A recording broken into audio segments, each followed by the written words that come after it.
Muito bem, boa noite. Boa noite a todos. Que bom ter vocês aqui com a gente para mais uma apresentação de TCC. Na verdade, é a última apresentação de TCC dos alunos antigos. Então já estamos aqui começando, já são mais de 8 horas. Temos aqui o Luiz Henrique,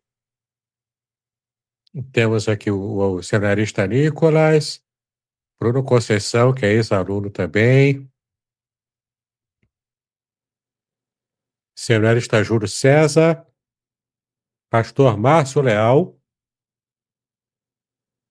e o ex-aluno Marco Inácio. Muito bem.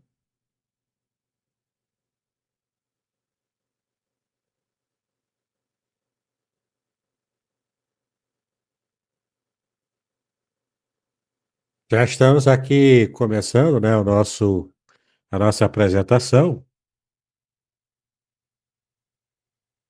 E nós vamos fazer o seguinte: nós vamos começar com uma oração.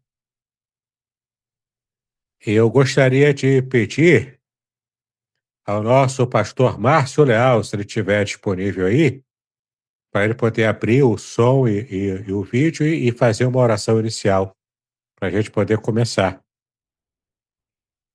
Boa noite, pastor Davidson. Boa noite, pastor Márcio, tudo bem? Tudo bem, Davidson? Boa noite, Tudo ótimo. irmãos. Podemos orar, Davidson? Vamos orar então, né? Amém. Senhor, nós louvamos o teu nome, te agradecemos, Senhor, pelo dia, te louvamos por tua boa mão sobre nossas vidas, te agradecemos pela salvação em Cristo, por essa graça maravilhosa que nos alcançou. E nessa noite, reunidos aqui, Senhor, nós queremos pedir, rogar as tuas bênçãos sobre a vida do Luiz Henrique, Pai, em sua apresentação. Que o Senhor seja com ele, que o Senhor o fortaleça, que o Senhor o abençoe e abençoe sua apresentação, Pai. Nós rogamos, Senhor, que tudo aqui hoje redunde para a tua glória, para o louvor do teu nome, Senhor. Portanto, ser honrado nessa noite, ser glorificado nessa noite, é o que rogamos em nome de Jesus, Pai. Amém. Amém, muito bem.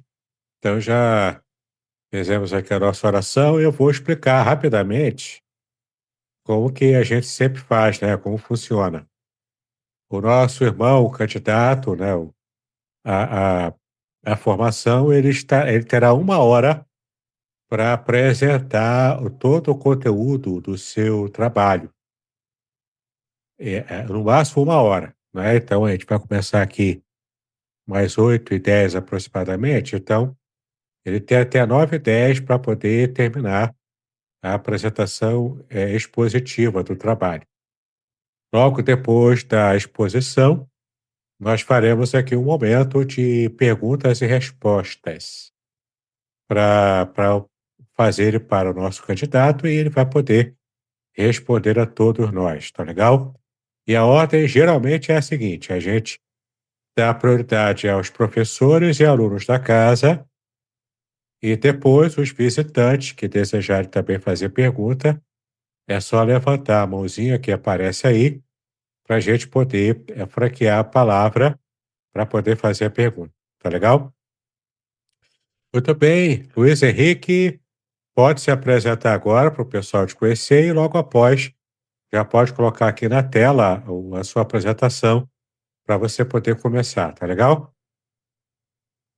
Obrigado, pastor Márcio, pela oração, pelo carinho de sempre, pela confiança, pelo investimento seu da igreja, começou minha vida no ministério.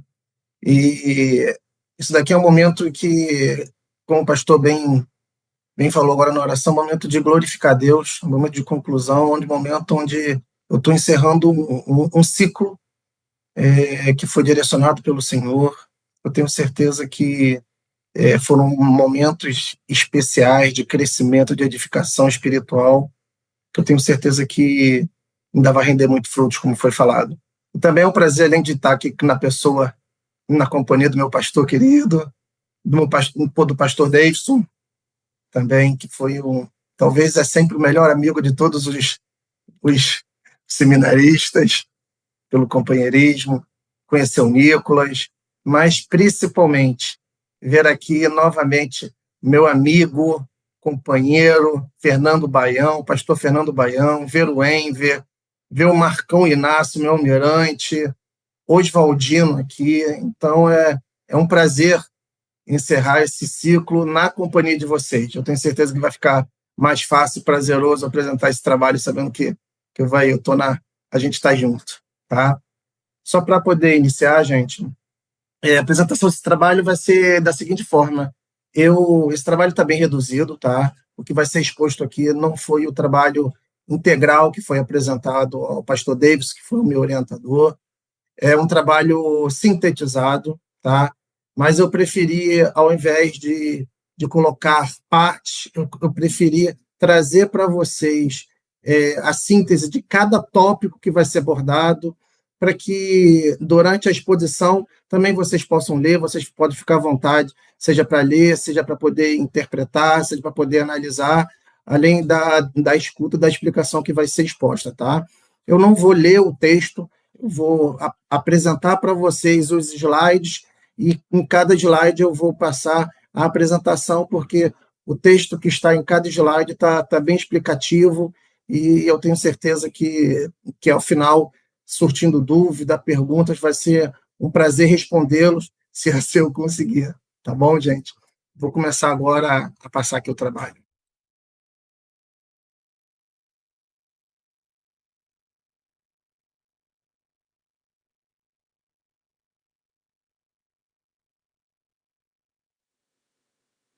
O tema do trabalho, meus irmãos, é entre a blasfêmia e o desespero, a contradição interpretativa exegética do discurso da esposa de Jó, no livro de Jó 2, versículo 9. Tá? O orientador desse trabalho foi o nosso querido professor, mestre, reverendo Davidson Gomes Bion.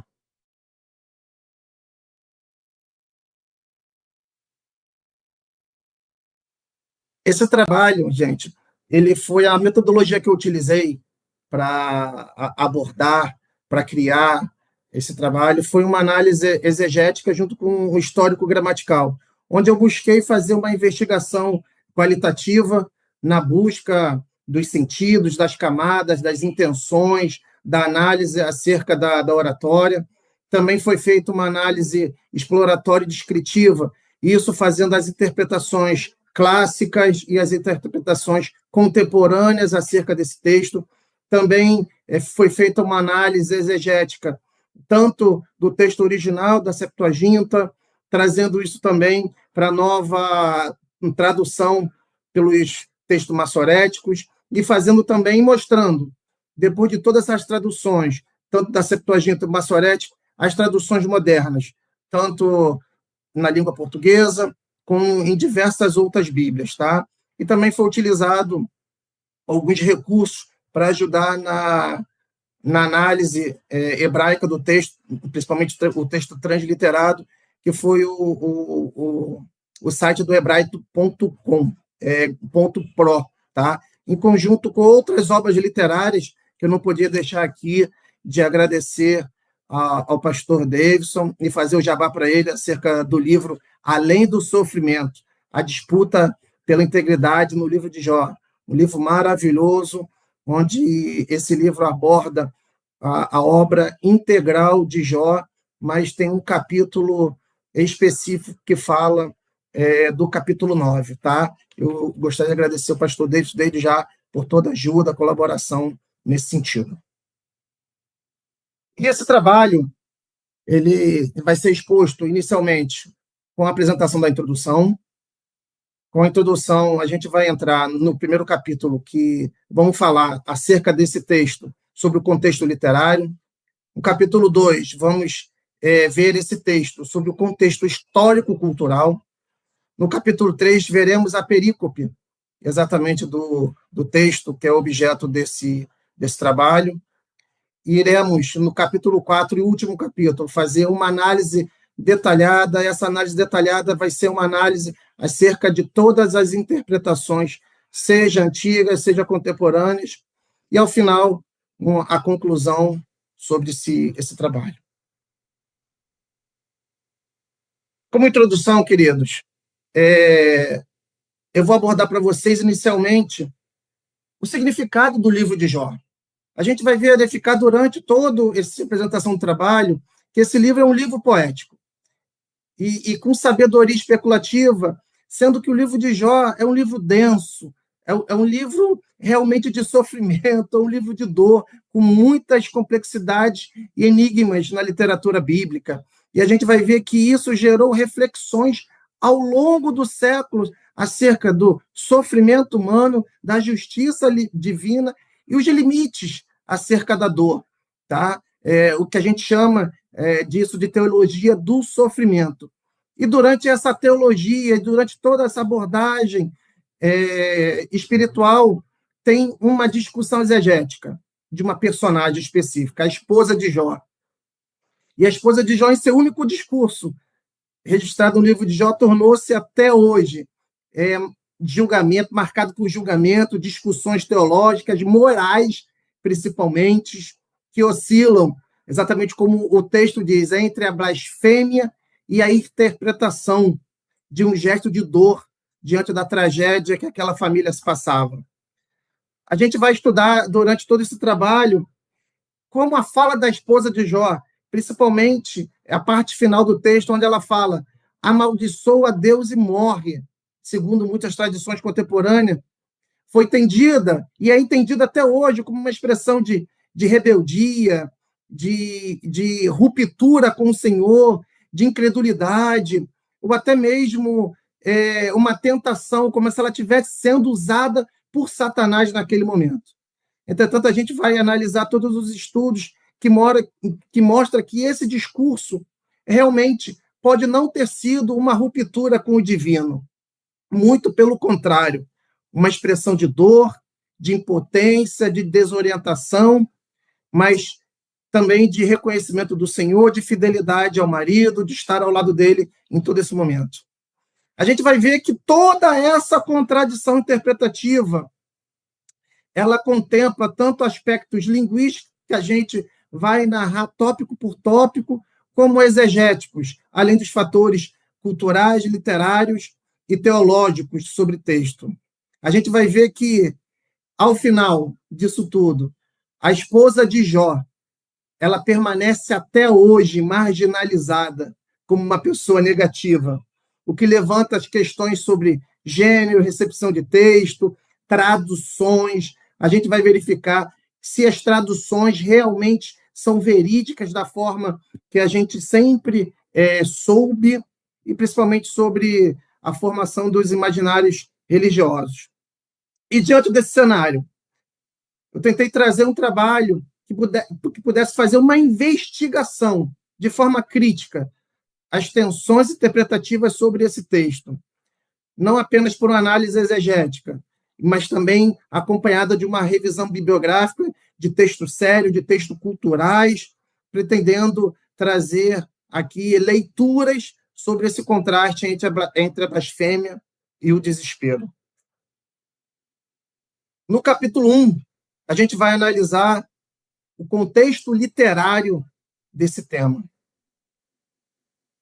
A gente inicialmente falou que o livro de Jó é um livro poético, e a gente vai ver que ele é um livro poético que está na literatura sapiencial, e ele é reconhecido por ter uma grande, uma profunda identidade teológica, tanto na sua complexa construção poética, mas também narrativa e interpretativa. Ele é um texto atemporal, tá? E geograficamente indefinido, apresentando ali as questões do sofrimento, da justiça divinas e os limites da compreensão diante dos mistérios de Deus. Percebe-se que nesse tópico, desse drama literário, o livro de Jó ele é dividido em 3 partes literárias. A primeira, do capítulo 1 ao capítulo 2, é o prólogo em prosa. A gente vai ver que do capítulo 3 ao capítulo 42, versículo 6, a gente vai ver que são longos diálogos poéticos. E, por fim, do capítulo 42, versículo 7, ao versículo 17, a gente vai ver que é o epílogo em forma de prosa. E com relação a isso, a gente vai perceber que cada personagem cumpre uma função discursiva individualizada acerca do argumento e do símbolo desse texto. Porém, apesar de Jó ser o centro do livro, a gente vai ver que possui alguns personagens. Esse texto, desde o início, ele apresenta personagens, não apenas Deus, não apenas os anjos, não apenas o demônio, não apenas o próprio Jó, não apenas seus amigos, mas principalmente a sua esposa. A gente vai ver que esse texto, esse pequeno texto, é médico de umas falas mais enigmáticas da Bíblia. Enigmáticas por quê? Porque a gente vai ver durante a apresentação do trabalho que existem diversas correntes que podem explicar essa fala dela. Tá?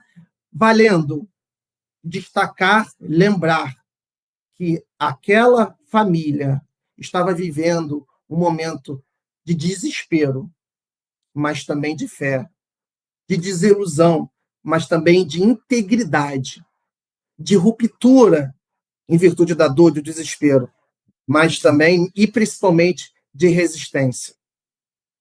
A gente vai ver que, do ponto de vista literário, essa fala da esposa de Jó, ela vai funcionar como um dispositivo narrativo que testa a integridade de Jó, que este é realmente, a gente vai ver mais na frente, através do texto da Septuaginta, como ela relata essa questão da integridade de Jó, que mesmo diante de todo o sofrimento, diante de toda a perda, diante de toda a luta, aquele homem perseverava, ele permanecia íntegro. A gente vai ver que, logo nos primeiros capítulos, quando o Senhor permite que seja feito um vento e desaba a casa, morrem todos os filhos, o texto vai falar que a primeira coisa que Jó faz é baixar a cabeça, colocar a cabeça na terra e glorificar, exaltar ao Senhor. Isso é um homem íntegro.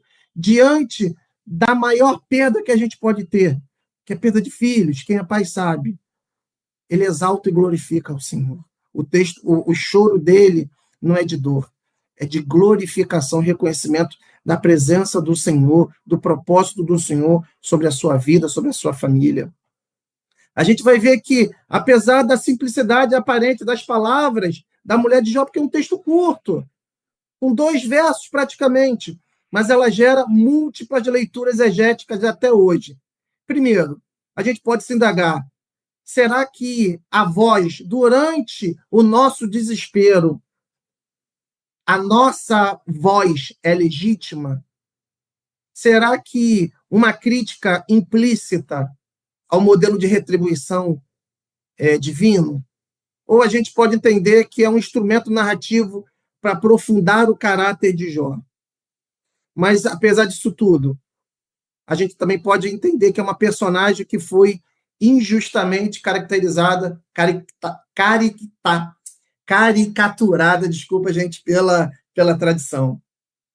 Mas, de qualquer forma, a gente vai perceber que o discurso da esposa de Jó, no livro de Jó 2:9, ele constitui até hoje alguns pontos de divergências, de contradições, mas existem também pontos de convergência entre a literatura, a teologia e a hermenêutica, revelando com isso contradições interpretativas exegéticas, que principalmente que consideram como era considerado o papel da fala feminina dentro do drama sapiencial. Além disso tudo, a complexidade da construção da narrativa do sofrimento do livro de Jó. Então, este é o primeiro capítulo. Agora a gente vai adentrar no capítulo 2, que fala desse texto de Jó 2:9, sobre o contexto histórico-cultural. Primeiro é a localização e a natureza literária do livro de Jó. A gente vai verificar que o livro de Jó pertence, como foi falado já, à literatura sapiencial do Antigo Testamento, juntamente com Provérbios, Salmos, Eclesiastes e Cantares. E essa tradição, ela se origina através da cultura de sabedoria que era difundida no Antigo Oriente, principalmente no Egito e na Mesopotâmia, onde os escritos refletiam o sofrimento humano, a justiça divina e a relação entre o homem e a divindade, que isso perdura até hoje. Será que o nosso sofrimento é a justiça de Deus? Qual a relação com o homem e a divindade durante esse momento de sofrimento, durante esse momento de dor, de perda? Entretanto, embora seja muito difícil a gente situar Jó historicamente, a gente vai ver que esse texto, como já foi falado também, ele é muito atemporal. Muitos estudiosos consideram que essa composição ela data do pós-exílio, do século V a.C., mesmo que o enredo possa refletir tradições muito mais antigas, porque a época de Jó, talvez também havia o período patriarcal, da época de Abraão, entre 2000 a 1500 a.C.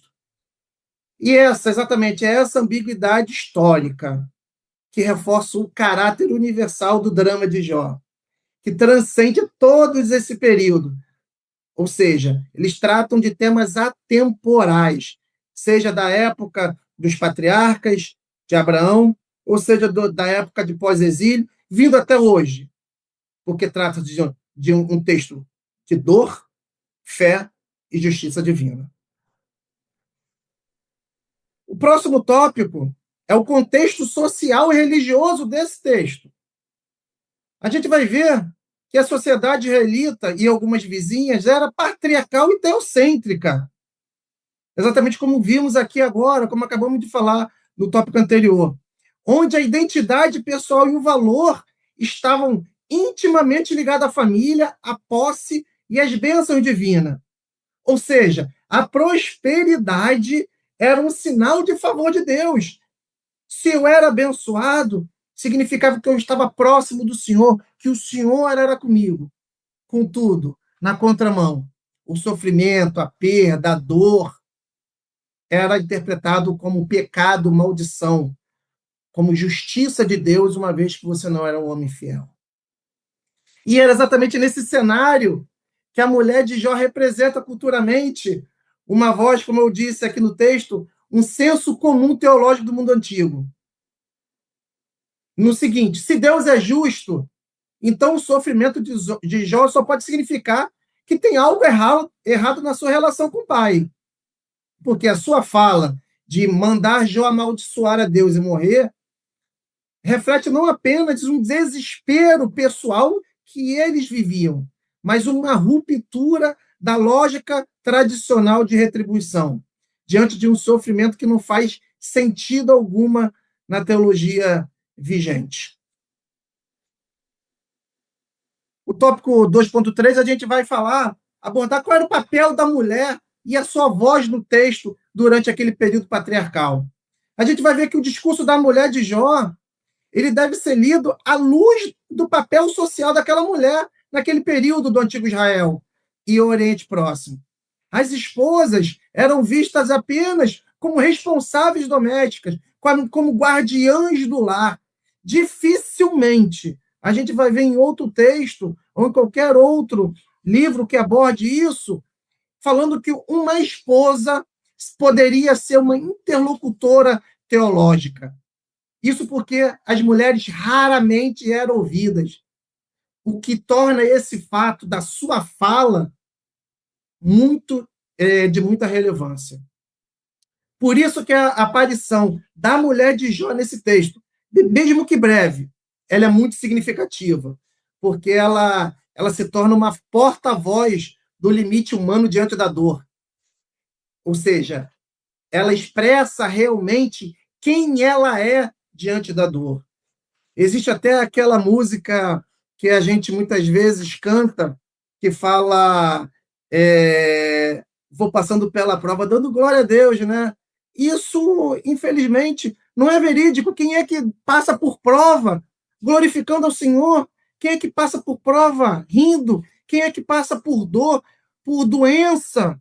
Que nesse caso era a lepra rindo, dando glória a Deus? Não! Aquela mulher demonstrou o sentimento humano de dor, de choro, de contenda. E então houve uma explosão diante de tudo aquilo que ela queria, realmente como o Senhor quer em nossas vidas hoje, que a gente, diante da dor, mesmo que Ele sonde o nosso coração, que a gente abra o nosso coração para o Senhor, que a gente se entregue, que a gente entregue o nosso coração, porque o Senhor quer um coração contrito. E essa mulher demonstrou um coração contrito, além de demonstrar uma complexidade da história e para a reflexão de diferentes respostas ao sofrimento humano. E sem contar que, culturalmente, a fala da mulher de Jó, que sequer tinha nome. Se a gente verificar, a mulher passa o texto todo do livro de Jó sendo considerada como mulher, que demonstra o papel social que aquela mulher tinha na sociedade. Ou seja, culturalmente, a fala da mulher de Jó, ela pode ser interpretada de duas maneiras. Uma, como blasfêmia, exatamente como a ótica teológica tradicional. Significa o quê? Ela está blasfemando ao Senhor, ela está negando ao Senhor em virtude disso. Ou como uma expressão de desespero, revelando a incapacidade de compreender o sofrimento humano. Como você fala assim, Jó, amaldiçoa esse Deus, apesar do texto estar abençoa, para ver se o Senhor te glorifica, para ver se o Senhor te cura, para ver se o Senhor faz alguma coisa, o que torna essa fala um paradoxo de uma figura humana diante de uma tragédia. Portanto, a esposa de Jó incorpora de forma ampla o conflito social, o conflito cultural entre a fidelidade de Deus e a lógica do sofrimento. Um dilema que está profundamente enraizado em toda a cultura religiosa antiga. E a presença dessa narrativa, ela é muito importante porque ela contrasta com a perseverança e a fé inabalável de Jó, destacando ainda mais a integridade e a devoção a Deus, em resposta até como ele faz no versículo 10, quando a mulher termina essa fala, onde amaldiçoa seu Deus e morre, ele a repreende, demonstrando que Jó era íntegro, Jó era um homem devotado, como o próprio Deus falava, era um homem reto e justo. A gente vai ver agora o último tópico desse capítulo 2, acerca da dimensão existencial e o contexto sapiencial. A gente vai ver que essa literatura sapiencial hebraica, ela busca responder a pergunta fundamental, por que o justo sofre? Se o Senhor é conosco, se somos filhos de Deus, se o Senhor é conosco, se o Senhor nos abençoa, por que mesmo assim nós sofremos? E exatamente o livro de Jó coloca em crise todo o sistema de retribuição, através do pensamento de que Deus me dá porque eu sou fiel, Deus me dá porque eu estou próximo a Ele. E é exatamente nesse contexto que o discurso da esposa de Jó ele é utilizado como um catalisador da tensão narrativa, ou seja, ela expressa um ponto de ruptura, onde a fé é confrontada pela existência do absurdo. E esse absurdo aqui é tudo aquilo que Jó vinha passando, seja da perda dos filhos, seja da perda dos bens, seja da lepra, do isolamento social, seja da perda dos amigos, seja da humilhação social que ele estava passando, porque provavelmente todo aquele povo achava que Jó tinha pecado contra o Senhor. Porque a cultura do Antigo Testamento, do Antigo Oriente, ele reconhecia que a aprovação divina era a ideia de que havia um grau extremo apresentado por Jó. Ou seja, se Jó estava passando por aquele momento de forma extrema, a perda foi total, significava que Jó fez algo também de forma inimaginável para desagradar ao Senhor. E o sofrimento de Jó e a reação da sua esposa também extrapolam os paradigmas culturais, porque ele desafia tanto a teologia da recompensa, como a gente acabou de falar, mas também as estruturas sociais dos pensamentos dos religiosos da época. Portanto, a gente pode perceber claramente que esse contexto do discurso da esposa de Jó, em Jó 2, revela uma cultura marcada pela teologia da retribuição e pela patriarcalidade, ou seja, uma visão do mundo onde o sofrimento é interpretado como um sinal da ira de Deus. Um ambiente literário sapiencial que permite o questionamento existencial e teológico. Mas, por fim, também demonstra uma figura feminina que, em poucas palavras, ela consegue encarnar a ambiguidade entre a blasfêmia e o desespero, entre a perda e a fé, e a tentativa de dar sentido ao insuportável, o que era insuportável para eles. Terminando essa parte acerca dos contextos literários e cultural, a gente vai entrar agora no tópico 3, que fala sobre a questão exegética, a perícope dissecada de Jó 2:9. Inicialmente, eu quero trazer para vocês que essa perícope de Jó, ela está inserida, como foi relatado aqui, no momento em que Jó enfrentava um maior período de sofrimento, após a permissão que o Senhor fez para Satanás tocasse na saúde, tocasse nas suas finanças, apesar do que o Senhor não permitiu, determinou que ele guardasse a sua vida. E assim a gente vai ver que Jó, completamente cheio de chagas, completamente cheio de lepras, sentado entre as cinzas, Jó é confrontado não apenas pela dor que ele estava sentindo e pela perda dos filhos, pela perda dos bens, pela perda dos amigos, mas principalmente pela reação da sua esposa, que num pequeno discurso dela ali, ela consegue ainda confrontar a sua integridade diante do Senhor, pedindo para que ele amaldiçoasse logo Deus e morresse, com o intuito de parar de sofrer. E a gente vai ver que essa ambiguidade, apesar de breve fala, fazem desses enunciados um dos mais debatidos, recebendo leituras, condenações moral e compassivas ao longo desse tempo. A gente vai ver que esse versículo também apresenta dois elementos principais. A primeira, ela se refere à integridade de Jó. E esse é o contexto teológico central desse prólogo.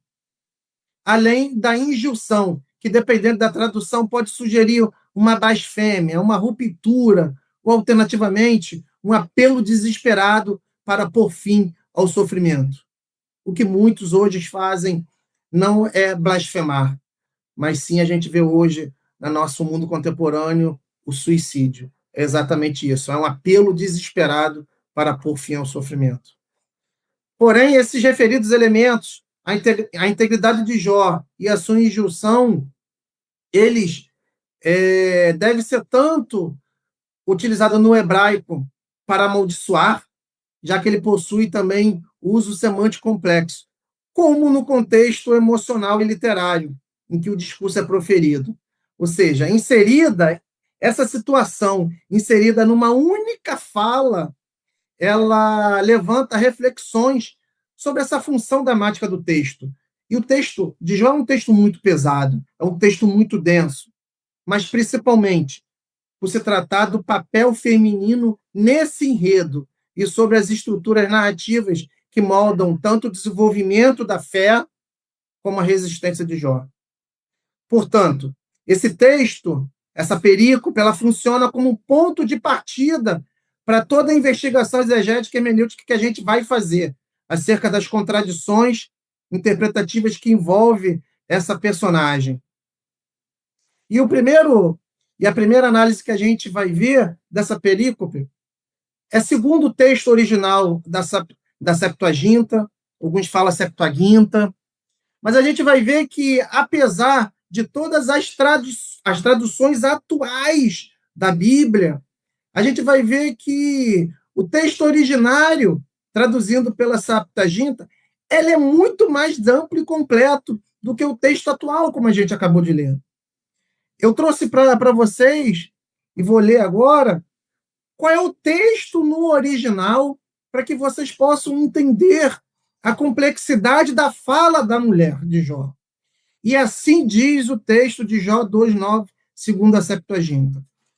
Depois de passar muito tempo, sua esposa disse-lhe: Até quando vai suportar? Dizendo: Veja, estou esperando mais um pouco, aguardando a esperança da minha salvação, pois teu memorial foi apagado da terra.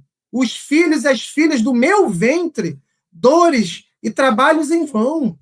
Eu mesmo sento-me entre vermes e podridão, passando as noites ao ar livre, vagando de lugar em lugar, de casa em casa, aguardando o pôr do sol, para que eu possa descansar dos meus trabalhos e das dores que me afligem.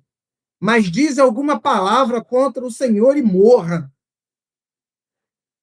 A gente vai verificar com esse texto que, diferentemente do que é traduzido hoje, a fala da mulher, ela traduz um sofrimento, porque a fala dela não é sobre o que Jó estava passando, é o que ela estava vivendo ao lado do marido.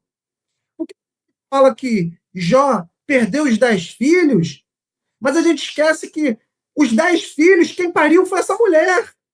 E não existe dor maior do que uma mulher perder um filho, que 10 filhos, é onde ela fala que as dores do ventre e do parto dela foram todos em vão. E ela fala que, apesar de ser Jó, que está doente, mas ela está do lado daquele homem, sentada entre vermes e podridão, sujeira. Aquela mulher não abandonou o marido em qualquer lugar. A sociedade dava direito àquelas pessoas serem marginalizadas, viverem reclusas, mas aquela mulher não permitiu que o marido ficasse reclusa. Ela estava do lado dele, ansiando o que ele vivia, passando o que ele estava passando. A dor não estava na pele dela, a dor estava no coração. E o texto fala que, como eles foram marginalizados, como eles perderam tudo, nem Jó nem a sua mulher tinham onde dormir, que eles passavam noites vagando, porque não tinham casa. Eles tinham que esperar o pôr do sol para que ela pudesse descansar um pouco e tudo aquilo que ela afligia. Ou seja, o texto fala que aquela mulher estava vivendo junto com Jó tudo aquilo que o Senhor permitiu que Satanás fizesse na vida dele. É onde essa mulher termina o texto falando: Ei, Jó, fala alguma coisa contra o seu Deus e morra. E se a gente pegar isso, a gente verificar que em nenhum momento do texto original ela manda Jó amaldiçoar o Senhor. Em nenhum momento ela quer blasfemar contra o Senhor. Muito pelo contrário. Ela está vendo ali que o Jó, apesar de quieto, calado, na sua fé, na sua fidelidade, Jó permanece calado, consciente de que, se aquilo está acontecendo, é provisão do Senhor. E ele em nenhum momento blasfema contra o Senhor ou manda Jó blasfemar. Ela só pede para que ele fale alguma coisa contra o Senhor. Fale contra alguma coisa ao Senhor. Senhor, me perdoa. Senhor, se eu te fiz alguma coisa. Senhor, se meus filhos pecaram, se minha esposa pecaram, se tem algo que eu fiz que eu não me lembre, perdoa, Senhor. Ela está falando, fala isso, e depois morre para terminar esse seu sofrimento, o nosso sofrimento. Então a gente vai ver que esse texto representa um diálogo muito maior, um completo desespero em que eles estavam vivendo. Contudo, apesar dessa fala da mulher, Jó permaneceu fiel a todas essas circunstâncias adversas, o que o torna um dos personagens de maior devoção a Deus em toda a Bíblia. Mas, segundo o texto maçorético e as suas divisões, a gente vai ver que os maçoretas, eles realmente traduziram o texto de forma muito mais sintetizada, onde a tradução literal é a seguinte: e disse-lhe a sua esposa, ainda está mantendo a sua integralidade, abençoa Deus e morre. Ou seja, essa marginalidade que a esposa de Jó, essa situação que a esposa de Jó vive, é porque o texto já demonstra em nenhum momento o sofrimento, aquilo que ela passou conforme o texto da Septuaginta original. Mas ela fala diretamente sobre a integridade, o amaldiçoar e morrer. Mas por que essa diferença, esse texto? Será que o texto massorético ele reduz o texto da Septuaginta? Ele quer tirar a versão original? Não, não é isso. É porque essa diferença constitui diversas razões. E eu relacionei aqui algumas que pode ser essa diferença da redução do texto massorético. Pode ser por causa dos manuscritos hebraicos serem diferentes e editados em épocas distintas. Também pelo fato do texto massorético ser compilado muitos séculos após a Septuaginta, tá? E também pelo fato dos massoretas também, em sua função de copiar e padronizar, podem ter removido passagens consideradas menos autoritativas ou também não se alinhavam à visão judaica pós-templo. Outro fator também que pode ter gerado a redução é porque os tradutores da Septuaginta muitas vezes tinham a liberdade para interpretar e expandir o texto original, ou seja, quem estava escrevendo podia colocar segundo a sua interpretação ou convicção ou contexto cultural, o que a gente vê que pode levar a uma adição ou explicação muito mais detalhada, inclusive podendo ser acrescentado adendos, comentário ou interpelações que não estão presentes no texto massorético. E esse texto, apesar de ser traduzido literalmente, a sua transliteração é a seguinte: Barar Elohim Vamut. Esse é o texto principal em que nós vamos tratar a seguir. Agora, fazendo a contradição linguística e exegética desse texto, a gente vai ficar só com a parte final, tá? A gente não vai tratar do texto todo. Esse texto todo de Jó 2:9 está no trabalho que foi impresso. O trabalho que foi impresso foi entregue ao orientador. Tem essa parte, análise textual, linguística, exegética de cada palavra, mas a gente vai se atentar à parte contraditória, a parte principal do texto que a gente está abordando aqui, tá? Então, essa parte abençoa Deus. A gente vai ver que no texto ela está como barar, que ela vem do verbo piel, que no imperativo da segunda pessoa no singular. Então, essa raiz do barar, ela normalmente ela é utilizada no texto como abençoar. A gente vai ver também outros textos, seja em Jó 1:5, em Jó 1:11, ou até mesmo em Jó 2:5, a gente vai ver que essa palavra, barar, ela aparece como eufemismo também para amaldiçoar. E esse fenômeno é chamado pelos maçoretas de tikkun soferim, que é uma correção dos escribas, uma substituição litúrgica para evitar amaldiçoar. O que é o seguinte? Porque os escribas que eram responsáveis para escrever, eles tinham por hábito não permitir que ao lado da palavra de Deus, de Elohim, viesse qualquer uma outra palavra que não fosse bênção, que não fosse amaldiçoar, que não fosse abençoar. Por isso que, apesar do texto original dizer amaldiçoar, nesse texto específico de Jó 2:9, a palavra abençoar, porque eles jamais iriam permitir que a palavra Elohim tivesse ao lado de alguma palavra de amaldiçoar, de maldizer ou de blasfemar.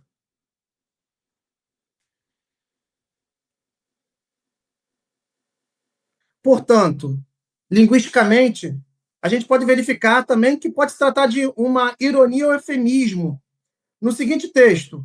Por quê? O primeiro passo é Elohim. Elohim é um substitutivo masculino no plural, onde geralmente era utilizado para identificar a Deus. Em Jó, a gente vai ver que ele aparece de forma narrativa e não cultural. Aqui a gente vai ver que ele se refere ao Deus de Israel, mas dentro de uma moldura universalista do livro. A seguir, a gente vai analisar a parte final, que é o Vamut, que é o e morre. A gente vai ver que essa conjunção i geralmente é it, mas o T não é pronunciado em hebraico, então ele fica só I.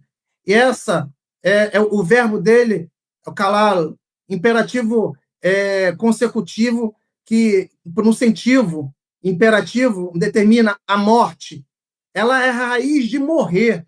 Normalmente, é um comando, é uma expressão forte. Quando os maçoretos queriam falar alguma coisa de ruptura total, ele utilizava a palavra vamut. E, linguisticamente, ela também pode ser entendido como faz isso e depois morre, no imperativo secundário, ou pode ser também, se for análise de uma exortação desesperada, assim é melhor que morres, ou também pode ser analisada de forma consequência esperada, faz isso e morrerás. Ou seja, o texto no hebraico permite essas três nuances, e é exatamente essa ambiguidade que alimenta a contradição interpretativa desse texto até a presente data. A gente vai ver no tópico 3.3 a construção linguística. A gente vai ver que o texto hebraico de Jó 2:9, ela apresenta elemento que traz esse texto complexo. Primeiro, a gente vai ver que, sobre o tópico, amaldiçoa Deus e morre. É a expressão hebraica, bara Elohim, que abençoa Deus, ela é utilizada aqui de forma irônica, como eufemismo para amaldiçoar, possivelmente como reverência a um tabu linguístico. E isso já cria uma ambiguidade literária, porque ninguém abençoa Deus e pede para morrer. E essa construção é tão densa que no próprio texto a gente percebe aqui um choque semântico entre abençoar e morrer. A gente determinando que essa ruptura emocional do personagem diante de todo o sofrimento.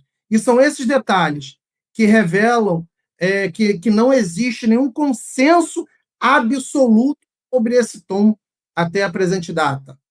Ou seja, se é algo referente à tradução, se é o texto propriamente dito, a palavra propriamente dita, ou se é uma ironia.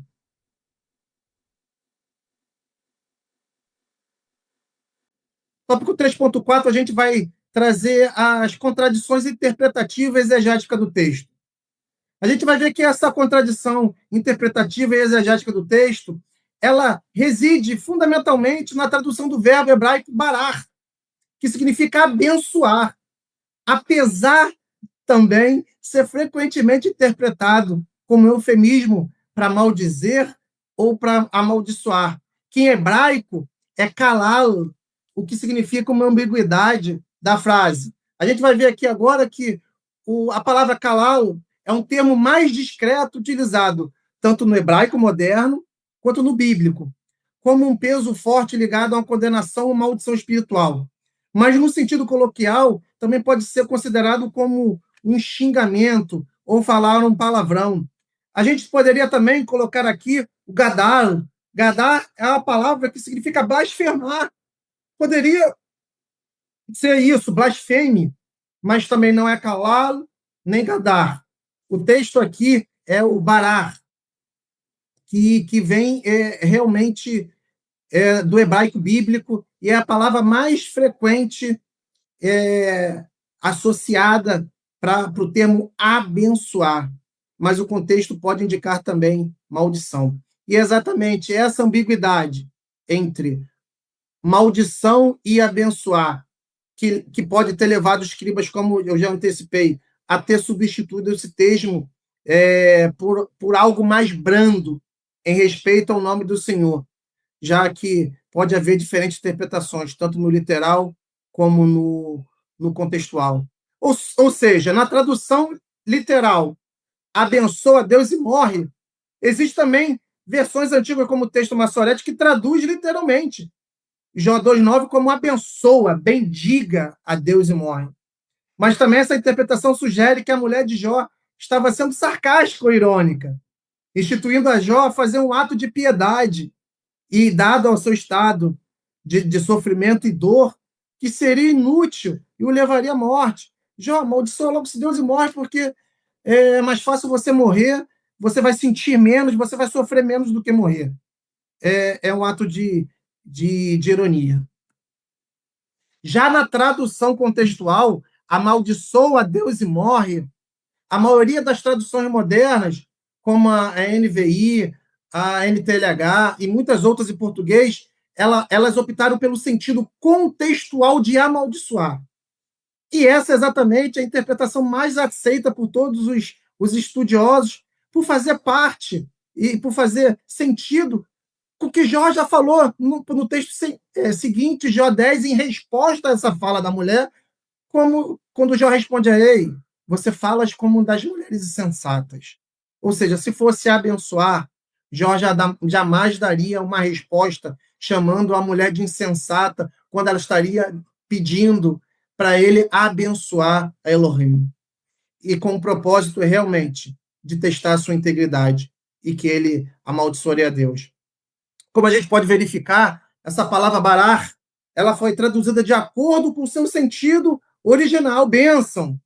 Mas registra-se, a gente deve se atentar, que essa mesma palavra barar também pode significar um sentido completamente oposto, como já foi falado em Jó 1,5, quando Jó está justificando os holocaustos diários aos seus filhos, quando Jó disse, talvez meus filhos tenham cometido pecado, maldizendo. O termo maldizendo aqui é barar a Deus em seu coração. Ou seja, essa ambiguidade entre barar poder ser traduzido tanto como amaldiçoa, como abençoa, é que gera todas essas contradições. Assim, a gente pode traduzir barar como por bênção, mas não no mesmo sentido, pois os filhos de Jó poderiam ter cometido algum pecado contra Deus. Mas no texto hebraico também, bênção também pode ser traduzido como maldição. E a gente vai ver que, ao invés do original e mais antigo do texto, Kalal Elohim Vamut, abençoa teu Deus e morre, surge a forma Barar Elohim Vamut, abençoa o seu Deus e morre. E essa a gente vai ver, aqui eu fiz questão de distinguir cada uma dessas palavras, a gente vai ver que o termo Barar está em vermelho, significa bênção, e aparece ao lado da palavra Elohim, que significa Deus. E exatamente isso, porque essa questão do divino demonstra que os copistas eles tinham responsabilidade não apenas por escrever, não apenas por traduzir, mas principalmente por guardar zelo pelo nome divino. E a gente vai ver que jamais aqueles homens colocariam o termo original, Kalal, amaldiçoa, ao lado de Deus. E a gente vai ver que, como forma de demonstrar essa contradição ao longo de todos esses anos, eu vou passar para vocês agora, de forma rápida, como cada texto, em cada Bíblia, em cada país, traduz isso de forma diferente. Eu trouxe para vocês algumas Bíblias para que a gente possa ver a distinção desse termo, além dessa ambiguidade do termo barar. A gente vai ver que a NVI fala amaldiçoa Deus e morre. Já na Bíblia King James, na língua portuguesa, ela fala amaldiçoa Deus e morre. Já a Bíblia de Jerusalém fala amaldiçoa Deus e morra de uma vez. Já a English Standard Version, ela fala curse God and die, ou seja, amaldiçoa Deus e morra. Já a King James também, inglesa, ela utiliza o mesmo termo, curse God and die, amaldiçoa Deus e morre. Já a King James 2000 Bible, ela também utiliza curse God and die, amaldiçoa Deus e morra. Já o Old English Bible, ela fala renuncie a Deus e morra. Já a Bíblia francesa, Martin, de 1754, fala bendiga a Deus e morra. Já a Luther, alemã, de 1912, fala sim, renuncie a Deus e morra. Outra Bíblia alemã, texto Bíbel, de 1889, fala renuncie a Deus e morra. Já a italiana Reviduta Bíblia, de 1927, fala: bendiga a Deus e morra. Já a Bíblia espanhol, a Bíblia de las Américas, fala: amaldiçoa a Deus e morra. Ou seja, quando a gente verifica, independente do idioma, independente da tradução, essa contradição entre o termo original, barar, significava abençoar ou significava amaldiçoar, ela persiste até os dias atuais. Assim, no que se refere a essa intenção da esposa de Jó, podemos destacar que essa divergência também afeta a sua personagem, porque ela, em nenhum momento, perdeu a sua fé ou incentivou a blasfêmia. Muito pelo contrário, nunca esteve ligada ou alinhada às tentativas de Satanás para fazer Jó pecar.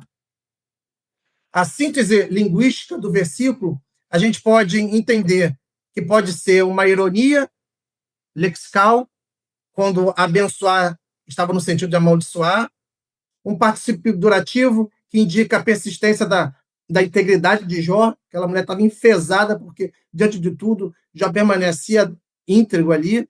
Um eufemismo, onde, através do recurso literário em comum, uma frase de grande carga semântica, porque, apesar de curta, ela é explosiva, uma ambiguidade do imperativo mais morte, que demonstra uma tensão, e uma sutileza do uso do pronome, onde a esposa se personaliza a própria crise. Ou seja, a tradução mais fiel ao hebraico, considerando nuances, é a seguinte: ainda está mantendo finalmente a tua integridade, amaldiçoa a Deus e morre. Ou, de sentido mais literal, ainda retém sua integridade, abençoa a Deus e morre. A gente vai ver também as implicações exegéticas derivadas da análise linguística. A gente vai ver que a análise linguística emerge algumas questões centrais. Primeiro, a fala não é simples. O hebraico sugere aquela ambiguidade irônica. A gente vai ver que o termo barar, como eufemismo, mostra cuidadosamente que pode ter sido editado na sua originalidade para preservar a reverência ao Senhor. A gente vai verificar que a esposa de Jó reconhece a integridade dele. Logo, em nenhum momento a gente pode alegar que houve uma ruptura moral em virtude de tudo isso. A gente vai ver que o particípio mararze mostra que Jó está agarrado à sua integridade de forma ativa e contínua. E no comando final, morrer, vamut, pode ser interpretado como uma exasperação, um desejo de alívio, uma provocação teológica. E, por fim, a gente vai ver que a linguagem hebraica ela pode ser polissemicamente constituída, permitindo as diversas leituras legítimas. Tá? Último capítulo, a gente vai falar sobre uma análise detalhada. Essa análise detalhada, gente, ela nada mais é do que as interpretações literárias acerca dessa frase da mulher de Jó. A gente vai ver, segundo a tradição rabínica, o que essa fala ela trazia. A gente vai verificar que o Midrashim, que é os comentários talmúdicos lá da época dos textos judaicos, eles, por exemplo, sugeriam que a esposa de Jó estava entre aquelas que morreram durante as calamidades que atingiram Jó. Mas a gente sabe que há variações narrativas nesse sentido. Algumas interpretações morais alegam que a esposa de Jó era o exemplo de alguém que falhou em manter a sua fé e a paciência durante as suas provações. A gente vai ver que mulher não é nomeada. É um aspecto comum na discussão de que a esposa de Jó é frequentemente referida como a mulher de Jó, ou a esposa de Jó, sem receber qualquer nome. Segundo a interpretação patrística e medieval, que é essa tradicional negativa, a gente vai ver que ela é reconhecida como uma mulher que age como uma porta-voz de Satanás, assim como Eva foi no Éden, que a sua fala representa o abandono da fé e que ela tenta induzir a Jó com as suas blasfêmias, para vocês verem como era essa época dos patriarcas, como eles eram duros com relação a isso. A gente vai ver também a interpretação atual, moderna, humanista existencial, onde fala que a dimensão era tão grande que a esposa, como foi falado, ela sofre igualmente com Jó. Ela perdeu os filhos, estabilidade, futuro. Sua fala expressa o limite da experiência da dor. E a gente vai verificar que o Senhor, Jó perdeu tudo, mas Jó também foi restituído em tudo. A única coisa que Jó não perdeu, além da sua integridade, foi a fidelidade da sua esposa. O Senhor em nenhum momento tirou a sua esposa, porque sabia que, independente da fala, aquela mulher poderia ser bênção, seria a pessoa que iria caminhar com ele, queria ajudá-lo, queria ser boca dele, que ia ser usado pelo Senhor em muitos momentos para poder continuar edificando a fé dele. A gente vai ver a interpretação literária, onde ela amplia o conflito interno de Jó. Ela serve também como contraponto entre a sua fé e a progressão dos diálogos com o amigo, quando aqueles amigos foram visitá-los e ficaram orando com eles durante alguns dias. E também se materializa a voz do questionamento. Eu também coloquei aqui a interpretação feminina. O que as mulheres hoje, em virtude dessa crítica de marginalização, entendem? As mulheres de hoje, entendem que a mulher de Jó foi injustamente silenciada, interpretada por séculos de tradições patriarcais. Sua fala não deve ser lida como maldade, mas como reivindicação humana de sentido diante da dor. E sua presença revela a perspectiva feminina do sofrimento, o que era um contraponto da teologia masculina, exatamente como aconteceu dos amigos de Jó. A gente vai ver a contradição com os elementos hermenêuticos.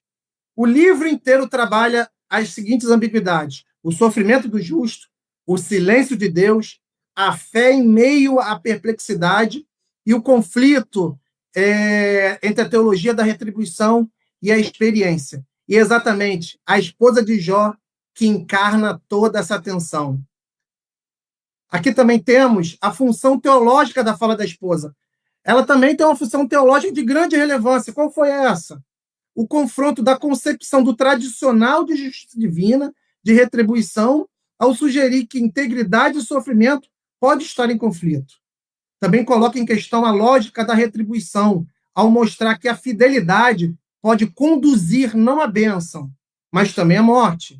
Ela abrange a dimensão dos pensamentos do desespero humano, reconhecendo que a fé não elimina o sofrimento. Ou seja, não é porque nós somos homens e mulheres de fé que a gente não vai sofrer, que a gente não vai passar por períodos de dor. E também serve como moldura para a resposta de Jó, que foi em virtude da fala da mulher que Jó teve a sua fé e integridade reafirmada. Portanto, ela funciona como catalisador da teodiceia e da fidelidade. E, por último, a síntese. Por que existe essa contradição interpretativa?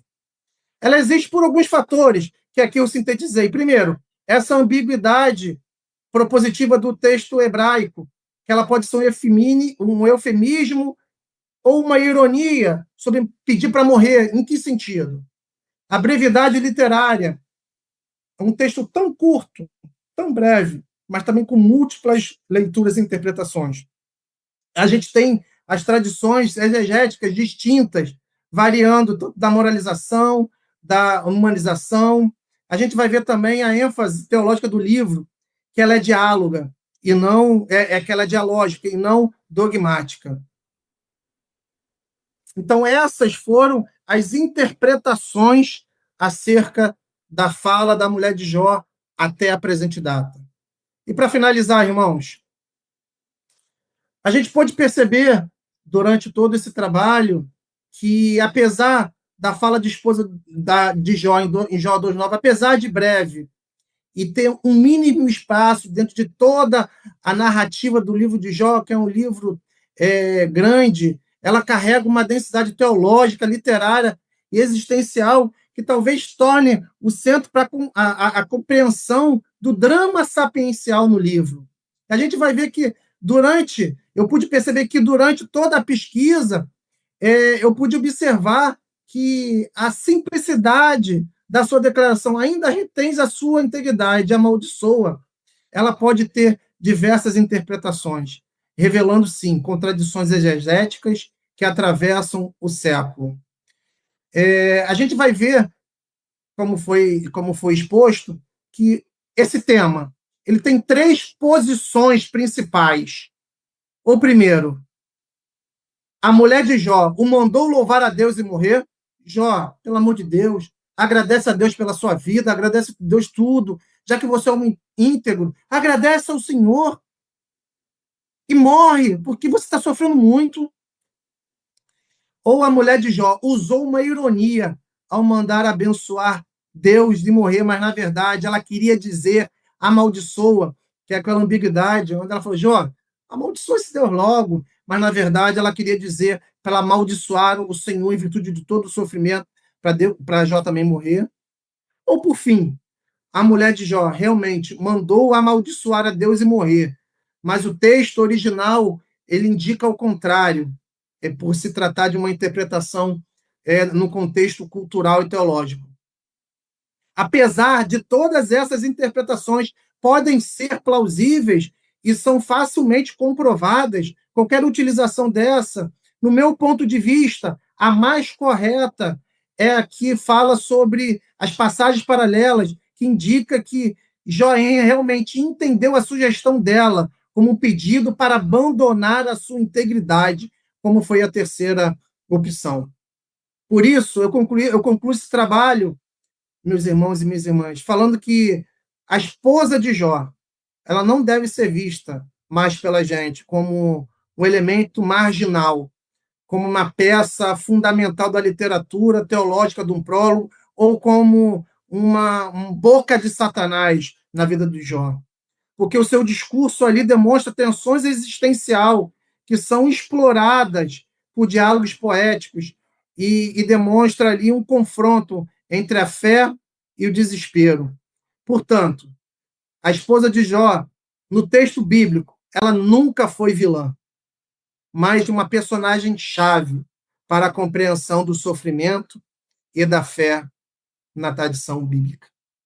E por aqui eu termino o trabalho, agradecendo principais pessoas que estiveram comigo durante toda a minha caminhada de vida, principalmente ao Senhor, que pela sua infinita misericórdia e graça me alcançou. Muitos sabem de onde o Senhor me tirou e me fez entender os planos dele para a minha vida. Também agradecer a minha família, meus filhos, mais em especial a minha esposa Adriana, pelo amor, pelo encorajamento, muitas vezes, ao ministério pastoral, que esse ministério não é só meu também, é dela ao meu lado. Queria agradecer imensamente ao meu pastor amigo, Márcio Leal, e aos meus irmãos da Igreja Congregacional de Caraí, que reconheceram o meu chamado desde quando eu estou na igreja há 8 anos, eles reconheceram o meu chamado, me acolheram, me abraçaram, me indicaram o seminário, investem em mim e estão me apoiando durante todo esse tempo. Ao meu amigo e sócio Alisson, que não pôde estar aqui, porque está trabalhando, alguém tem que trabalhar na vida, né? E todos os advogados do meu escritório, pelo apoio incondicional, porque, como eu até falei com alguns, seria difícil, teve até uma rifa, uma porrinha lá no escritório para saber quanto tempo eu iria durar no seminário, já que eu saía do escritório quase 1 ou 2 horas da manhã, como é que eu sairia às 5 horas da tarde para poder fazer seminário? E o Senhor se fez presente e eu ganhei essa aposta. Aos meus amigos dos seminários, principalmente aqueles que estão aqui presentes, período de alegria, de companheirismo, de ajuda. Meus amigos, vocês tornaram esses 4 anos e meio, eu fiz quase 5, né? De estudo muito e responsabilidade muito mais leve. Também queria agradecer à diretoria do Seminário Teológico, tanto na pessoa do reverendo Idauro, mas principalmente em especial ao pastor Davis Bignon. Não sei se vocês sabem, no final do primeiro período, eu tive uma conversa com ele na secretaria e falei que queria abandonar o seminário porque estava muito tempo longe dos bancos de estudos, muito tempo também como professor de pós-graduação, e eu estava com muito trabalho, e eu não estava conseguindo dar conta. Ele, com muita sabedoria, falou para eu não desistir, que ele me ajudaria, seja em trabalho, que eu precisaria, se eu precisasse faltar, ele abonaria as faltas, iria compreender, e depois disso as portas se abriram e eu consegui terminar meu curso com louvor, tá? E agradecer a todos os professores da instituição, pastores, amigos e professores. Obrigado aí por esse tempo de amizade, de carinho e zelo. O que eu peço é que o Senhor abençoe de forma abundante cada um de vocês e que cada um de nós possamos ser instrumentos na mão do Senhor. Amém? Amém, muito bem. Gostei muito da apresentação, creio que a maioria de nós também, né? Apreciamos muito toda a apresentação do nosso irmão, né? O nosso querido aluno, o Luiz Henrique. Ele já está feliz agora porque o pastor dele, o pastor Márcio, não pôde ficar até agora. Ele precisou sair para um compromisso, então ele avisou aqui e precisou sair. E Ou ele ele nem ficou escutou a aliviado. lavação de ovo? Oi? Ele nem escutou a lavação de ovo que eu fiz para ele? Não, ele precisou sair antes, É para bom que 9 tá horas gravado, é bom que tá aproximadamente. gravado. Depois ele vai ver, mas como ele conhece bem, ele manda bem em hebraico, né? Então eu acho que você ficou aliviado, né? Então preste atenção, como é que a gente vai fazer? Eu tenho uma anotação para falar, que em várias ocasiões na fala você se referiu à Septuaginta como texto original, mas no trabalho você escreveu corretamente, né? Só na fala aqui, que acho que pelo nervosismo você se referiu à Septuaginta como texto original do Antigo Testamento. Não é. O texto original é o hebraico. A Desculpa, foi Septuaginta engano. É só a é, tradução da Septuaginta. Desculpa. a Septuaginta é uma tradução É a clássica tradução. Foi e é uma emoção, foi tradução emoção. até interpretativa. Por isso que a parte do versículo 9, né, de Jó 2, versículo 9, é o dobro de tamanho, até mais do que o dobro, porque porque a tradução da Septuaginta interpretou, por ser a característica dela de ser uma tradução interpretativa e dando bastante ênfase à perspectiva da mulher de Jó. Eu mesmo que me equivoquei tanto que no texto está as traduções segundo a Septuaginta, É, segundo o isso texto aí, é. maçorético.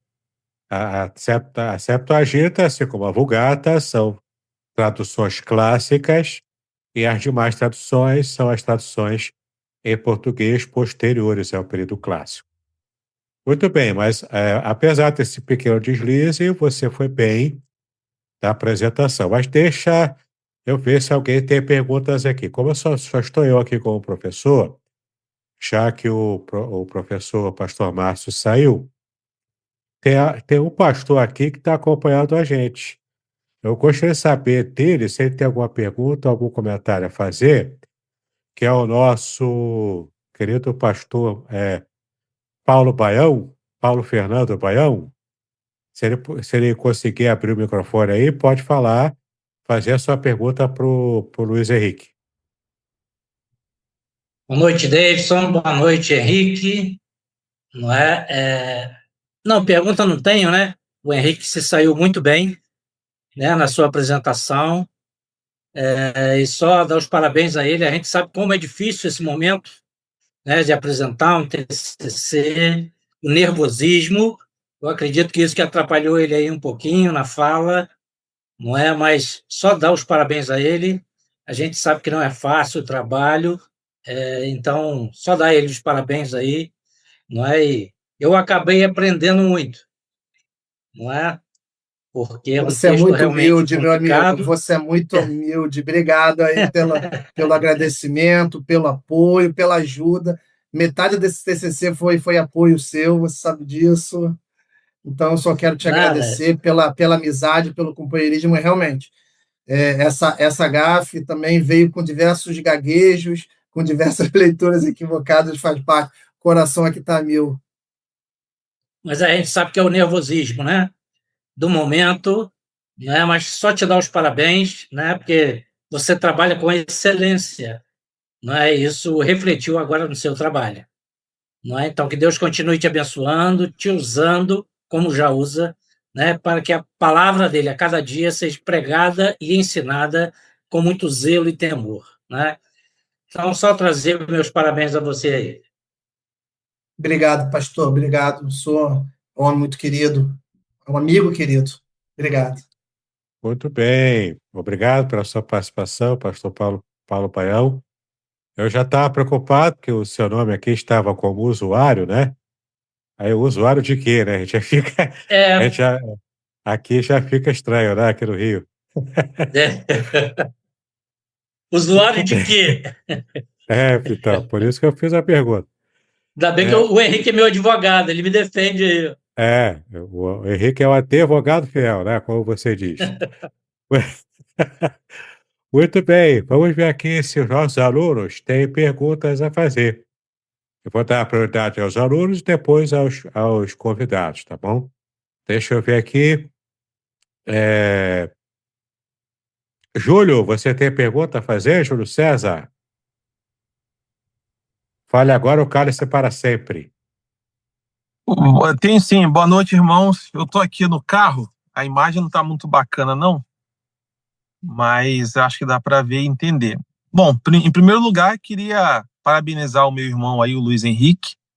Eu sei do desafio que é, né, falar de hebraico, tendo como ouvinte o pastor Davidson, não deve ser nada fácil, né? E aí a gente estava até agora há pouco também com a presença do teu pastor. Então, eu honestamente vi assim tua apresentação em altíssimo nível, né? A gente viu o quanto que você dominou ali o assunto, o tema, né? É um trabalho bem robusto o que você apresentou para a gente. Eu tenho certeza que isso fez com que você se dedicasse demais nesse período que você teve, né, para poder construir esse material, juntar esse material. Enfim, meu amigo, Deus te abençoe. A gente vê que realmente você se dedicou muito para isso, tá? A minha pergunta é o seguinte: antes mesmo um pouco antes dessa perícope que você compartilhou com a gente, lá no início a gente sabe que existiu ali um diálogo de Satanás com o Senhor, né? E aí, a partir do momento que o Senhor fala para Satanás tocar em todos, menos na vida de Jó, ele sai em direção, e aí a gente sabe o que aconteceu. Os filhos se foram, a fortuna, né, o dinheiro, as riquezas de Jó. Mas tem algo que me chama a atenção, que é o seguinte: a única questão que Deus exigiu de Satanás foi que não tocasse em Jó. No entanto, a gente vê que a esposa dele também não foi tocada. Não houve nenhum prejuízo físico para a esposa de Jó. Eu queria que você, se pudesse me responder, como que você entende o fato da esposa de Jó também não ter sido tocada, uma vez que a única exigência do Senhor era para que Jó não fosse. É uma dúvida honesta minha, já li essa passagem algumas vezes e me peguei pensando, né, no fato da esposa dele não ter sido tocada também. A gente entende, obrigado, Fábio, Júlio, desculpa. Claro, o personagem principal do livro é Jó. Assim como teve diversos outros personagens, e a esposa de Jó também está ali. Ela é apenas uma partícipe. A pergunta, como você faz, é verídica. Jó sofreu tudo isso, mas a esposa dele não sofreu. Porque, como você já disse, no capítulo 1, Satanás, no capítulo 1, fala que Satanás chegou junto numa reunião celestial entre Deus e os anjos. Satanás chega, o Senhor, ei, o que está fazendo aqui? E aí ele fala de Jó. Ele fala de Jó, Jó só tem tudo porque o Senhor abençoa ele com tudo. Então, o Senhor pode ir lá e tirar. E Satanás tira tudo, tira os filhos, tira os bens. No capítulo 2, Satanás volta numa nova reunião, muito abusado, ninguém convidou ele para nada. ele chega lá novamente e fala, ó, então é pele por pele. Então, o fato de só ter tirado ele lá, mas ele tá bom, hein? Ele constrói tudo de novo. Aquele cara tá íntegro. Só tirou os bens, tirou o filho, mas ele tá bem de saúde, tá bem emocionalmente. Aonde o Senhor fala, vai e fala no versículo 6, vai, ele está em suas mãos, apenas poupe a sua vida. E a gente vai verificar, ô Júlio, que por isso que o texto falou que a mulher de Jó, ela foi ridicularizada, ela foi mal falada, e continua mal falada até hoje, apesar de sua fidelidade. Como eu falei, todo o sofrimento de Jó, aquela mulher passou. Os 10 filhos que o Jó perdeu saíram do ventre dela. O texto fala que ela não estava doente, mas ela estava entre os vermes que saíam da pele dele. Que os bens que ele perdeu, ela também perdeu, porque eles passavam dia e noite perambulando. Ele afastado da sociedade, mas ela com ele. Eu creio que a presença da mulher de Jó foi bênção do Senhor na vida de Jó.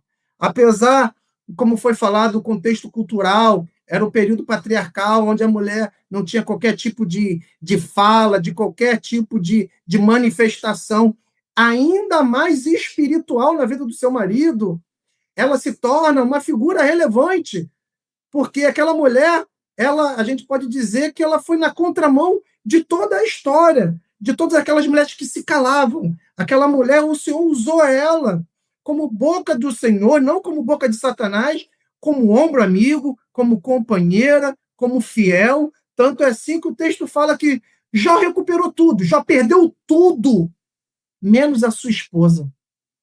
Por isso que o texto de Jó também é considerado, pode ser utilizado, e é utilizado muitas vezes como texto para fins de falar para relacionamento de casal. Porque a gente vive numa sociedade hoje em que, na primeira situação, os casais divorciam. Na primeira fraqueza do homem, a mulher larga. Na primeira pobreza do homem, a mulher abandona. Na primeira confusão, na primeira briga, a mulher abandona. Não. A mulher de Jó, apesar de sem nome, ela se manteve fiel e íntegra ao Senhor. E a gente viu na tradução da Septuaginta o tamanho do sofrimento dela. E o texto original fala que ela fala só o seguinte: Jó, fala alguma coisa com o seu Deus e morre, porque a situação está difícil. Eu estou com pena de você. Então eu creio que o Senhor não permitiu que aquela mulher morresse junto com os filhos, para que aquela mulher pudesse demonstrar a Jó o tamanho da integridade. E como o texto diz que, após a fala dela, do capítulo 2, versículo 9, que ele tem ainda mais a sua integridade aumentada. Então, eu entendo que é isso. Aquela mulher foi providência divina para que Jó pudesse suportar tudo aquilo que ele suportou. Muito bem, Júlio. Você está satisfeito com a resposta? Muito bom, muito bom. Mais uma vez, obrigado e parabéns, viu, meu irmão? Deus te abençoe. Valeu, Júlio. Muito Fica na paz. bem. Então, ele ficou satisfeito, né? Então, você já dobrou um. Nós também estamos aqui com a Adriana, que é a esposa do Luiz Henrique. Se ela quiser também falar alguma coisa para o seu marido, pode ficar à vontade, tá, Adriana? Fica à vontade aí, caso você queira falar alguma coisa para o seu esposo. Não vai me quebrar, não, meu amor. Pois é. Muito bem. Vamos ver aqui alguns. Eu tenho outro aluno aqui presente, que é o Ricardo, e depois só os visitantes. Eu vou ver se o Ricardo quer fazer alguma pergunta. Fala, Deis, boa noite. Boa noite. Fala aí pro Tudo Luiz. bem? Na paz? Quero agradecer o Luiz Henrique, chegando no trabalho agora. Quero agradecer o Que Luiz Henrique. isso, bonitão! É você, que saudade, cara!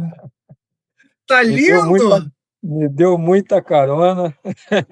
Andamos muito juntos, né, Luiz? E quero agradecer ele pelas palavras hoje aí. Vai ser a pregação de domingo, como a gente dizia no seminário. Ô, glória! Pastor Baião aí, nosso grande amigo, né, Luiz? Companheiro, também foi bom ver ele aí. Quero mandar um Bom te grande ver, abraço para Ricardo. ele. Estou longe, mas daqui a pouco eu vou dar um pulo aí, se Deus quiser. Vou Amém. arrumar o meio, tá? Amém. Um domingo aí na escola dominical, irei aí vê-lo. Eu estou muito feliz que eu voltei, né? Lá atrás, fiquei vivendo aquele tempo lá atrás, nosso, junto, e quero dizer que eu fui muito edificado. E não tenho nenhuma questão, nenhuma pergunta a fazer. Só agradecer, né? Ele foi muito bem. E eu sei o sofrimento que ele tinha na época que ele fazia o seminário e também a faculdade, né? E graças a Deus aí tudo deu certo na vida dele. Tudo deu certo porque Deus é com ele, ele é um homem de Deus, um cara sério, um cara honesto. E por isso que que você merece isso tudo aí que você está tendo, cara. Pela sua luta, pela sua dedicação. E continue sendo essa pessoa maravilhosa que você é aí. E boa noite para todos aí. E parabéns. Eu tenho que dizer para você, parabéns. Você foi excelente. Valeu. Obrigado, meu irmão Ricardo. Saiba que a maior alegria foi poder te ver novamente, cara. É um prazer te encontrar. Sempre um prazer encontrar amigos aqui, queridos, que Deus colocou na minha vida. É um prazer estar com vocês. Muito bem. A Adriana parece que abriu aqui a câmera. Ela quer falar alguma coisa para o maridão?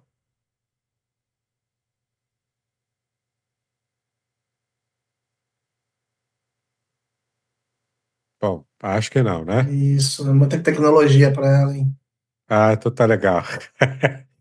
Muito bem, agora está aberto para os visitantes que quiserem fazer perguntas. Nós temos aqui Ever, temos aqui o Bruno Conceição, temos o Marco Inácio, Oswaldino, Rodrigo. Então podem falar, se vocês quiserem, podem abrir o microfone e falar aí com o nosso irmão. Oi, boa noite. Eu queria só agradecer mesmo a Deus e louvar pela vida do Luiz Henrique por todo o esforço que você teve de pensar em desistir, mas tudo que vem do Senhor permanece, né? Persiste. Então, parabéns por mais esse degrau, né? Na escalada aí que o Senhor tem te chamado para estar. E que eu tenho muito orgulho de você. Eu sou muito feliz do marido que você é, do pai que você é. E eu tenho certeza do pastor, o amigo, o grande conselheiro, que você já faz parte, né, da vida de algumas pessoas, e eu louvo a Deus por isso. E eu estou muito feliz por esse momento, né? É um momento de muita alegria, essa superação e essa conquista, né, que você teve nessa noite. Eu sei o que você precisou superar, né, as noites de trabalho e quantas correrias no dia a dia para poder fazer um trabalho como esse. Então, parabéns mais uma vez. Te amo. Obrigado, amor. Obrigado. Isso foi possível também pela sua ajuda, pela companheirismo. Você em todos os momentos sempre me apoiou. Então, saiba que depois do Senhor, você é a minha maior ajudadora. Isso aí, depois do Amor é Lindo, vamos aqui ouvir o Rodrigo. O Rodrigo é aluno também, eu havia esquecido aqui. O Rodrigo está com a palavra, se quiser fazer alguma pergunta. Boa noite. Bom, boa noite a todos aí. Eu queria perguntar em cima da pergunta anterior sobre a esposa do Jó. Sim, o abençoado respondeu que ela não foi tocada por conta que ela fazia parte de um propósito, né, na vida de Jó. Eu vejo o seguinte: se ela, como em parte integrante desse propósito, Deus também não deveria, na sua opinião, mencionar ela, tipo assim, quando ele falou para o Satanás não tocar em Jó, ele também não teria que falar para não tocar nela também? Tipo assim, não toca no Jó e nem nela, já que ela fazia parte desse propósito?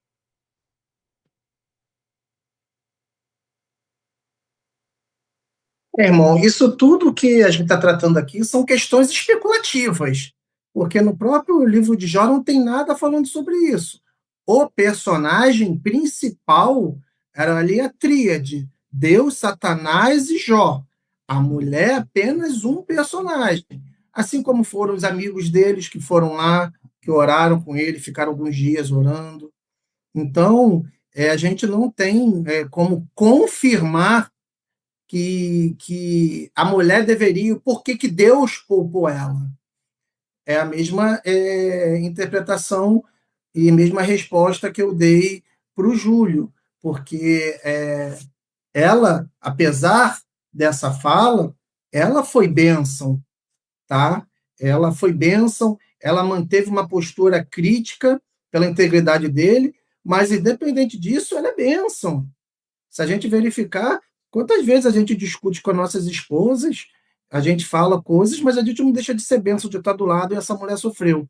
Mas a sua resposta, a sua pergunta, não tem no livro de Jó nada que indique que aquela mulher também deveria. Até porque, se fosse, ela fazia parte da vida de Jó. O que a gente interpreta, o que eu interpreto como ela sendo bênção, como sendo providência de Deus para a manutenção da integridade de Jó, é exatamente isso, que todos foram tocados, menos a esposa de Jó.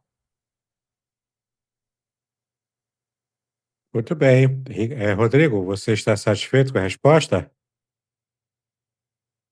Sim, sim. Que realmente esse tema é bem relevante. Até já algumas vezes já em conversas aqui na igreja já abordei sobre esse assunto, porque, sim, de todos, ela não foi a única que não foi tocada, né? E após também, quando Deus restitui Jó, né? Ela também fez parte dessa restituição. Então, fica sempre essa questão, por que ela não foi tocada, por que ela foi poupada, enfim. Mas, Irmão, só para poder esclarecer, ela não foi restituída, porque ela nunca deixou de estar do lado dele. Isso que é a coisa mais importante do texto. Deus restituiu tudo. Em nenhum momento ele precisou restituir o amor, o carinho, a fidelidade da mulher dele, porque ela sempre esteve com o lado dele. Isso que é o mais importante da história, apesar dela ser marginalizada até hoje por causa dessa fala. Não, assim, que eu falo, quando eu comentei de restituir, que, né, teve outros filhos, né, constituiu outra família, então, refez a família, vamos dizer assim, né?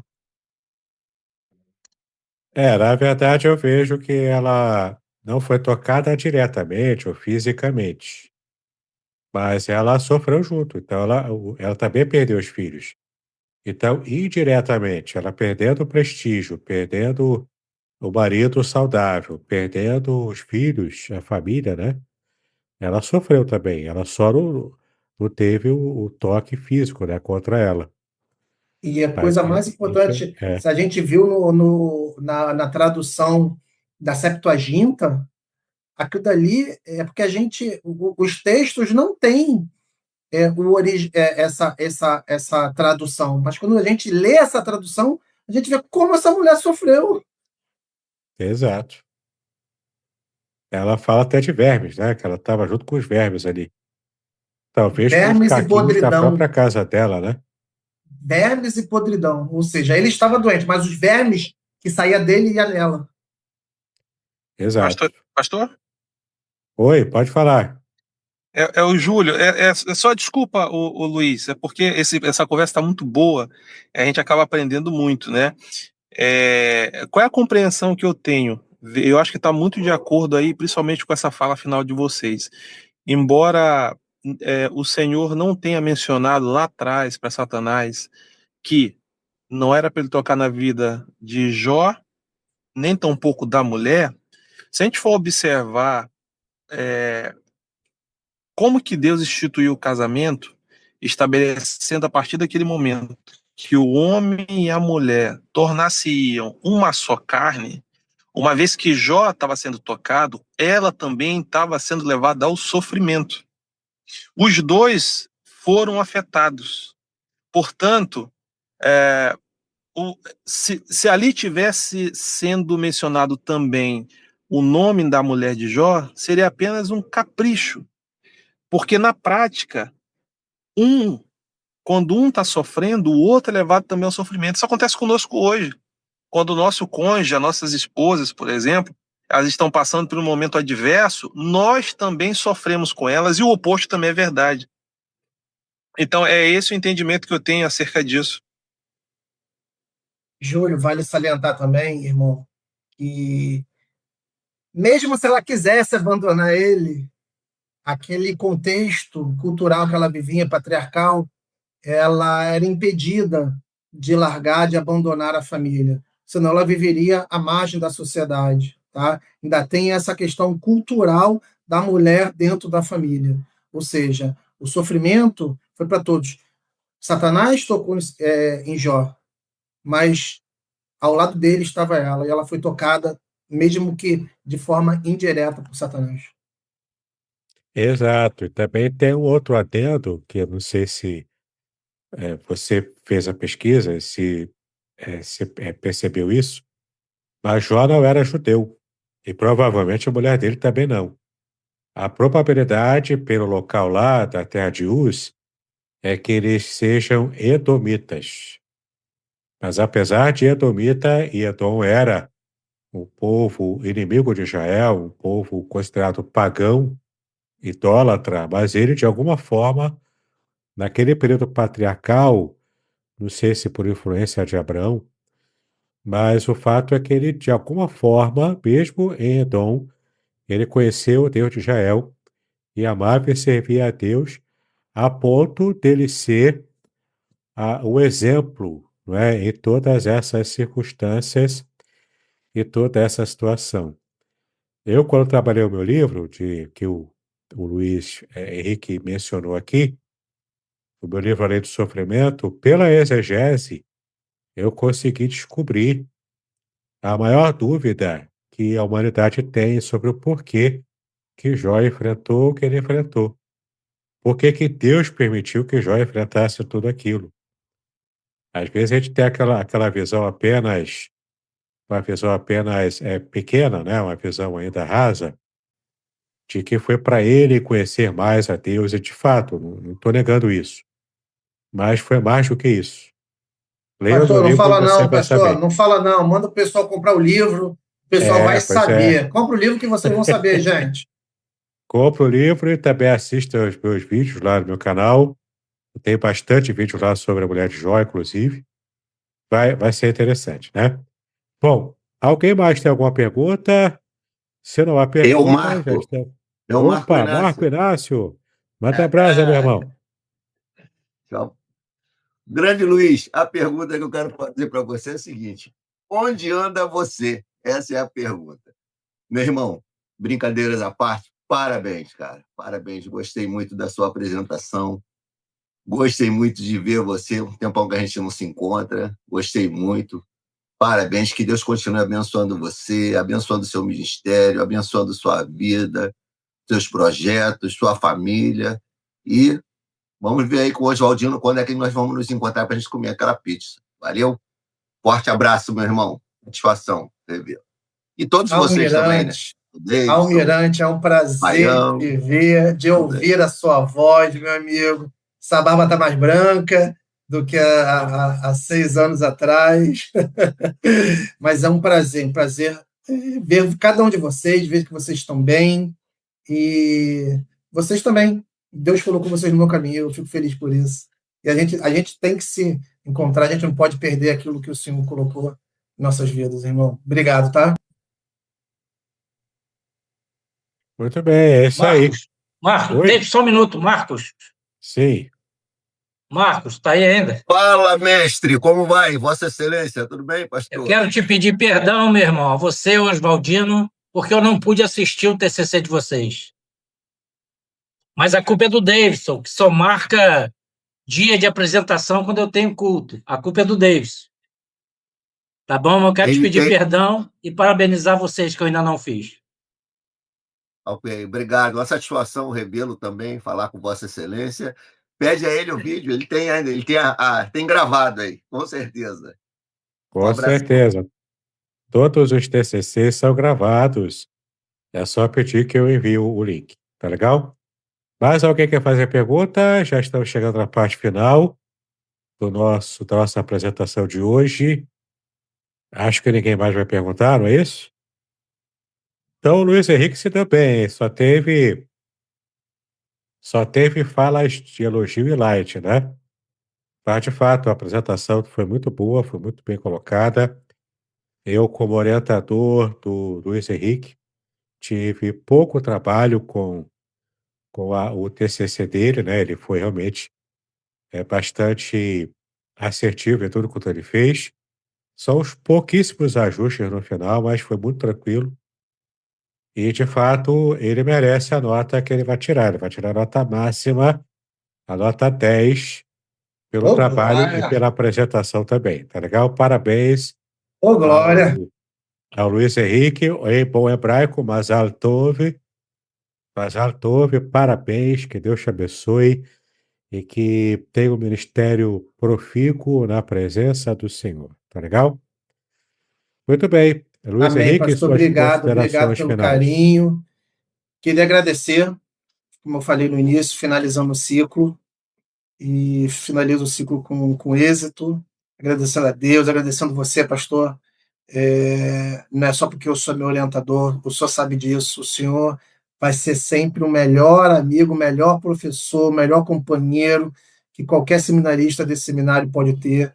Obrigado pela sua disponibilidade sempre, obrigado pela sua alegria ela contagia, porque muitas vezes a gente chega lá cansado, estressado, desanimado, e o senhor sempre foi capaz de nos alegrar, sempre foi um professor que sempre teve boa vontade de ajudar os seus colegas, substituindo, no trabalho também. Esse seminário ele é grande porque tem o senhor lá. Obrigado. E obrigado a meus amigos aí, amigos de caminhada.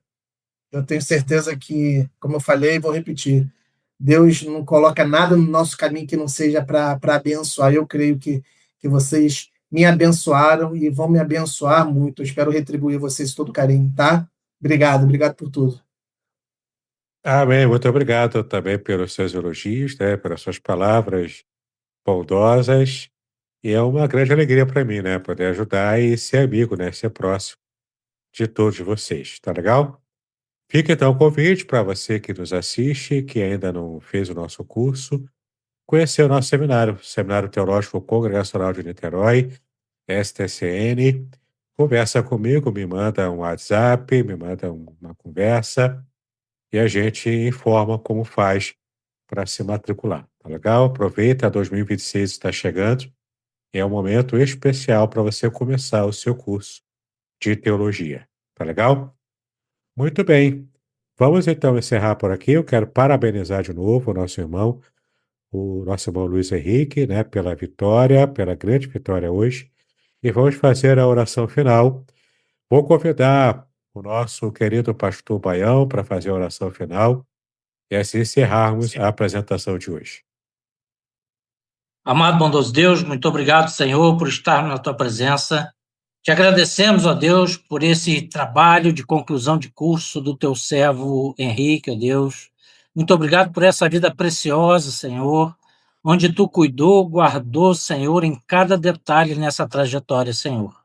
Obrigado, Senhor. Obrigado pela preocupação, pelo zelo do pastor Davidson, do pastor Idauro, no transmitir conhecimento sobre a tua palavra, Senhor Deus. Abençoa, Pai amado, a cada seminarista, a todo aquele, ó Deus, que se dispõe a aprender mais de ti, Senhor, para que possamos a cada dia te servir mais e melhor. Continue abençoando os teus servos. Dai-nos, ó Deus, uma noite de sono tranquilo, reparador, e que possamos viver, Senhor, de uma forma a glorificar e honrar o teu nome. Abençoa todos, Senhor, em nome, por amor de Jesus. Amém. Amém, meu irmão. Amém, muito bem.